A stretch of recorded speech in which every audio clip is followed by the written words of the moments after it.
Dengue का कहर दिल्ली में देखने को मिल रहा है और इसी मसले में डॉक्टर की लापरवाही भी सामने नजर आती हुई दिख रही है। इसी मसले पर हमारे साथ बातचीत करने के लिए जिस तरीके से डेंगू का मामला सामने है ही हमें दिख रहा है, किस तरीके से मरीज जो है लगातार बढ़ते हुए नजर आ रहे हैं दिल्ली में, वहीं दूसरी तरफ डॉक्टर भी कहीं ना कहीं लापरवाही बरतते हुए नजर आ रहे हैं। ऐसी लापरवाही को देखते हुए डॉक्टर के ऊपर किस तरीके से कार्रवाई की जाती है, उसको किस तरीके से हैंडल किया जा सकता है, कुछ उस बारे में हमें पता है। यहाँ पर बहुत बेसिक चीज़ें हैं जो सामने आती हैं कि कभी भी कोई भी कंप्लेनेंट पुलिस के पास जाता है तो पुलिस की इंटरनल पॉलिसी ये कहती है कि चलो इसे हम मेडिकल ओपिनियन के लिए भेज देते हैं। कहाँ पर? दिल्ली मेडिकल काउंसिल के बारे में, अगर हम दिल्ली के बारे में बात करते हैं। बट पॉइंट ये आता है कि जब उसके अंदर कोई कॉग्निजेबल ऑफेंस की बात की जाती है, जैसे इसके अंदर आप मेडिकल नेग्लिजेंस की कहते हैं 304 ये जो हमारा लगता है मेडिकल नेग्लिजेंस के बारे में आईपीसी का, बट यहाँ पर पुलिस एफआईआर रजिस्टर नहीं कर रही है। और यहाँ पर ऑनरेबल सुप्रीम कोर्ट ने ललिता कुमारी की जजमेंट में ये बोला हुआ है कि अगर आपको लगता है there is an information about the commission of a cognizable offence that has to be registered in a form of an FIR, यहाँ पर पुलिस ने नहीं किया गया है।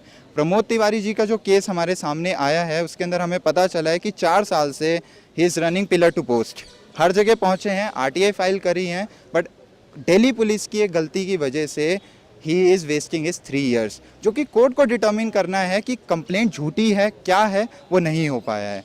अब रही बात यहाँ पर हमारे बहुत सारे स्टेक होल्डर्स की बात है। प्रॉब्लम किस वजह से आई है? डेंगू की वजह से आई है। डेंगू किस वजह से है? क्योंकि कॉरपोरेशंस हैव फेल्ड।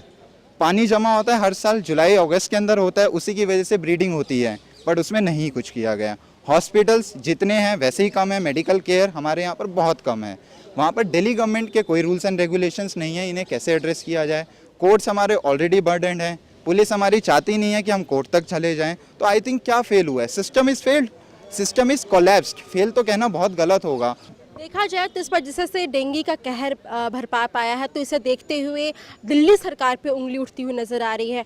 तो क्या लगता है कि इस पूरे मामले में दिल्ली सरकार कितनी जिम्मेदार है? उन्हें किस तरीके से इन सब सिस्टमों में को ध्यान देने की ज़रूरत है, किस तरीके से रणनीति बनाने की ज़रूरत है? मैम, दिल्ली सरकार की जहाँ तक मैं बात करता हूँ तो हमें एक चीज़ को ज़रूर समझना चाहिए कि दिल्ली सरकार और दिल्ली पुलिस दो अलग हमारे पास मैकेनिज़म्स हैं। दिल्ली सरकार के अंदर ये सारे हॉस्पिटल्स आते हैं। दिल्ली सरकार के खुद अपने कुछ गवर्नमेंट हॉस्पिटल्स हैं और कुछ प्राइवेट हॉस्पिटल्स हैं। गवर्नमेंट हॉस्पिटल्स की आप पहले से ही हालत जानते हैं कि क्या उनके पास इतनी कैपेसिटी है, नहीं है। तो हमारे यहाँ पर सबसे दिल्ली की एक बहुत अनफॉर्चुनेट सिचुएशन है कि यूनियन टेरिटरी तो हम कहते हैं, यहाँ कॉरपोरेशंस अलग काम करती हैं, दिल्ली पुलिस अलग काम करती है, दिल्ली गवर्नमेंट अलग काम करती है, सेंट्रल गवर्नमेंट अलग निर्देश देती है और हमारी कोर्ट्स बिल्कुल अलग हो गए। तो आप ये देखते हैं इन सभी का कोऑर्डिनेशन ला पाना, ये सबसे बड़ा चैलेंज है। मेरा नाम मोहित कुमार गुप्ता है। I am working as a designated paralegal volunteer with Delhi state legal services authority. Thank you.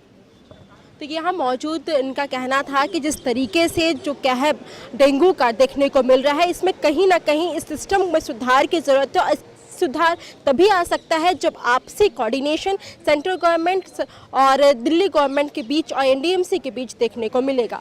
मैं शाक्ति सिंह, कैमरा पर्सन सुभाषिष के साथ, मुंसिफ टीवी, दिल्ली।